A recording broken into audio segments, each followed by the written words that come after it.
आजपासून संपूर्ण धुळे जिल्ह्यातील शाळा सुरू झाल्या आहे. मनपाच्या शाळेत नवीन प्रवेश घेतलेल्या पहिलीच्या विद्यार्थ्यांचं शाळेच्या पहिल्याच दिवशी शहरातल्या मनपाच्या शाळा क्रमांक 8 मध्ये मनपा उपायुक्तांच्या हस्ते पुष्पगुच्छ देऊन स्वागत करण्यात आलं आहे. यावेळी उपस्थित पहिलीच्या विद्यार्थ्यांना शालेय गणवेश, वह्या, पुस्तके आणि दप्तरांचे देखील वाटप करण्यात आले आहे. पहिल्याच दिवशी विद्यार्थ्यांचं आपुलकीने स्वागत करण्यात आल्याने विद्यार्थ्यांचा आनंद द्विगुणित झाला होता. वार्षिक परीक्षा झाल्यानंतर 1.5 ते 2 महिन्याच्या प्रदीर्घ सुट्ट्यानंतर आजपासून शाळेला सुरुवात झाली. शाळेच्या पहिल्याच दिवशी धुळे महानगरपालिकेचे उपायुक्त हेमंत निकम व शाळेच्या शिक्षकांनी विद्यार्थ्यांना पुष्पगुच्छ देऊन स्वागत केलं आहे. यावेळी विद्यार्थ्यांना शाळेच्या वतीने गणवेश व वह्या पुस्तकांसह शिक्षकांनी स्वखर्चातून विद्यार्थ्यांना दप्तरांचे वाटप केले आहे. मनपा आयुक्तांनी शहरातल्या सर्वच मनपा शाळांमध्ये नवप्रवेशित विद्यार्थ्यांचे स्वागत करण्यासाठी विविध अधिकाऱ्यांवर जबाबदारी दिली होती.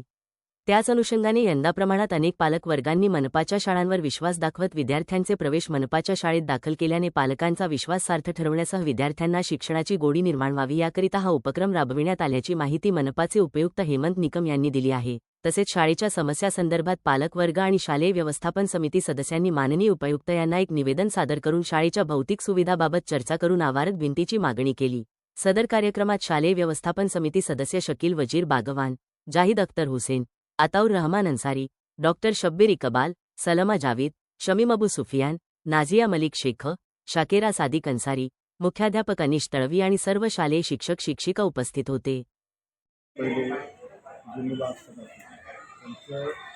पहिला दिवस स्कूलमध्ये शाळेचा त्याकरता त्यांचं स्वागत व्हावं याकरता आदरणीय आयुक्त महोदयांनी प्रत्येक अधिकाऱ्याला एक जबाबदारी दिली.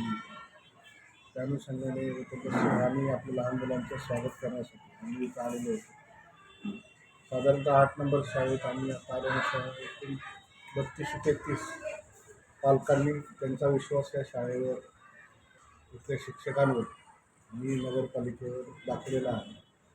तरी शिक्षकांना आमच्याकडे सांगितलं की यांची जबाबदारी आपल्याकडे दिलेली आहे, तर त्यांचा जे विश्वास आहे तो विश्वास सार्थ करण्याची जबाबदारी आपल्या सर्वांची आहे. त्या अनुषंगाने